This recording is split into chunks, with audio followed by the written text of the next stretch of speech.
Dalam pernyataan resmi usai konferensi kerja ekonomi pusat, pimpinan negara menyatakan akan menggunakan pemangkasan suku bunga dan rasio cadangan wajib secara fleksibel dan efisien guna menjaga likuiditas memadai.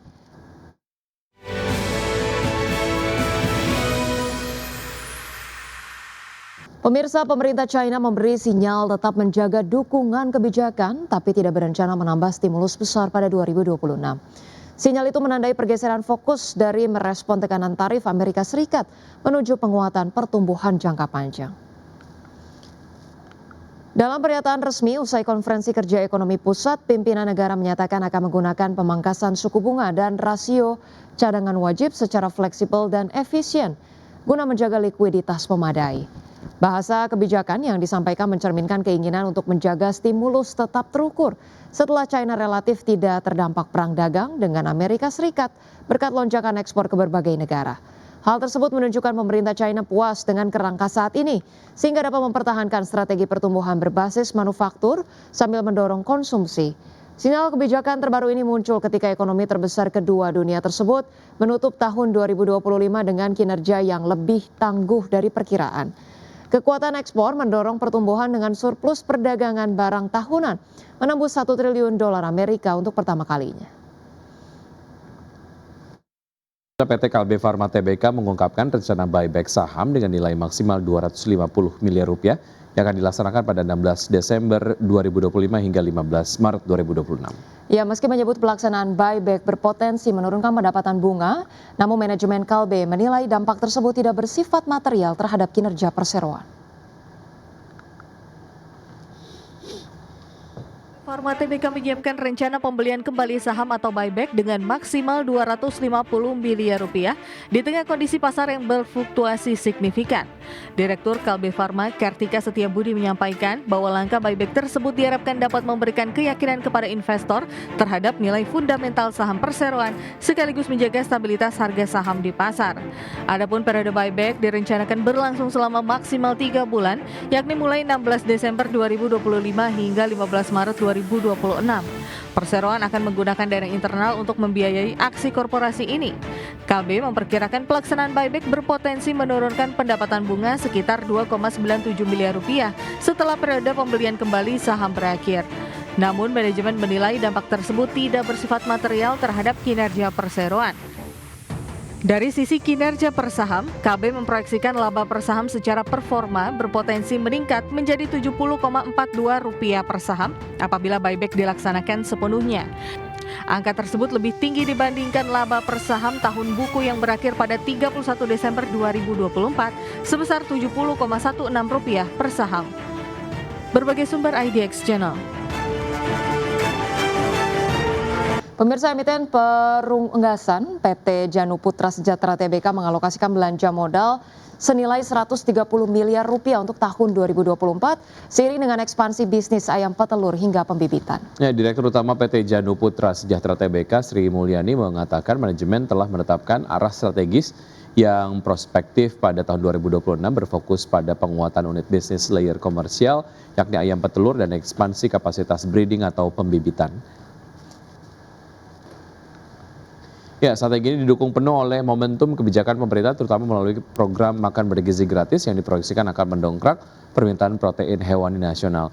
Adapun rencana pembangunan hatchery atau penetasan akan direalisasikan di Kulon Progo, Yogyakarta pada tahun depan untuk mendukung breeding dan grandparent stock.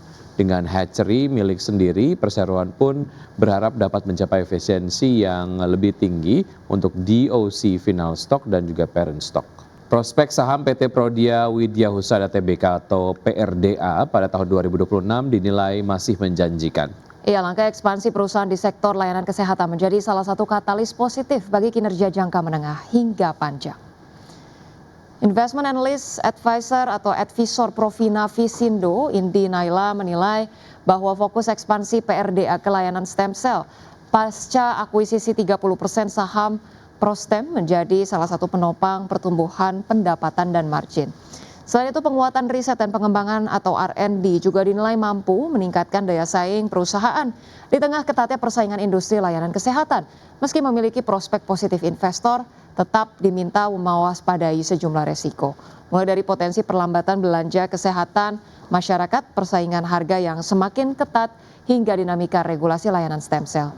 Dengan mempertimbangkan katalis dan resiko tersebut, analis menyarankan strategi wait and see terhadap saham PRDA. Presiden Prabowo Subianto terus memantau dan memberi perhatian terhadap penanganan pengungsian warga terdampak banjir Sumatera Utara, Sumatera Barat, dan Provinsi Aceh. Ya, dalam tinjauannya di posko pengungsian di Madrasah Aliyah Negeri 1 Langkat, Kabupaten Langkat, Sumatera Utara, Presiden memastikan penanganan darurat bagi masyarakat berjalan dengan baik serta kebutuhan dasar para warga terdampak terpenuhi. Bahkan Presiden Prabowo langsung meninjau area dapur umum yang menjadi pusat penyediaan makanan, dan di tempat ini Presiden memastikan proses pengolahan dan distribusi makanan berjalan lancar serta mencukupi kebutuhan seluruh warga terdampak yang berada di posko pengungsian. Dari dapur umum, Presiden kemudian menuju area posko pengungsian yang saat ini menampung warga terdampak dari bencana banjir, dan di lokasi tersebut tercatat sebanyak 299 kepala keluarga atau 1.015 jiwa mengungsi sementara sambil menunggu kondisi wilayah memungkinkan untuk kembali ditinggali. Kepada para pengungsi korban bencana, Presiden Prabowo menyampaikan bahwa pemerintah akan terus hadir dan bekerja secara terpadu untuk menangani dampak bencana banjir. Presiden menegaskan bahwa keselamatan dan pemulihan kehidupan masyarakat menjadi prioritas utama pemerintah. Suplai pangan cukup di tempat yang paling terisolasi, Takengon, kita kerja keras terus untuk membuka jalan.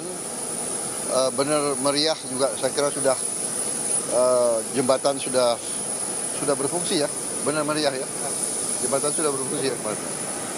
Direktorat Jenderal Bea dan Cukai Kementerian Keuangan tengah mengembangkan aplikasi berbasis kecerdasan buatan bernama Trade AI untuk memperkuat pengawasan impor. Ya, Menteri Keuangan Purbaya Yudi Sadewa memastikan pihaknya siap menyediakan anggaran agar sistem tersebut dapat berfungsi optimal dalam mencegah praktik under invoicing yang kerap dilakukan oknum importir. Kementerian Keuangan melalui Ditjen Bea Cukai terus mendorong peningkatan pengawasan aktivitas ekspor impor di pelabuhan demi memastikan penerapan regulasi dipatuhi semua pihak. Saat ini, tim pengembangan AI Bea Cukai masih memanfaatkan perangkat keras dan perangkat lunak yang ada. Namun ke depan, pengembangan penuh aplikasi Trade AI diperkirakan membutuhkan investasi mencapai 45 miliar rupiah. Menteri Keuangan Purbaya Yudi Sadewa menjelaskan sistem AI Bea Cukai dirancang untuk meningkatkan ketepatan analisis impor serta mendeteksi lebih dini potensi pelanggaran seperti under invoicing hingga indikasi pencucian uang berbasis perdagangan. Keberadaan teknologi tersebut diharapkan dapat memperkuat efektivitas pengawasan kepabeanan. Trade AI itu software-nya dikembangkan secara internal, jadi nggak ada investasi yang terlalu besar sampai sekarang. Kita pakai sumber resources yang ada, hardware yang ada, software yang ada, yang paling saya bayar gaji yang biasa. Tapi untuk depan, untuk pengembangan lebih dalam lagi supaya lebih canggih di seluruh Indonesia, kita perkirakan kita perlu investasi sekitar 45 miliar rupiah lagi untuk mengembangkan sistem IT-nya. Trade AI di tiap pelabuhan nantinya akan dibekali kemampuan analisis nilai pabean, klasifikasi barang, dan verifikasi dokumen yang seluruhnya akan terintegrasi dengan sistem CISA 4.0. Purbaya menegaskan bahwa integrasi ini akan mempercepat proses pengambilan keputusan di berbagai lini pengawasan sebab praktik under invoicing selama ini menjadi modus umum untuk menurunkan nilai transaksi demi mengurangi pembayaran bea masuk dan pajak sehingga berpotensi merugikan negara. Jakarta, Raharjo Patmo, IDX Channel.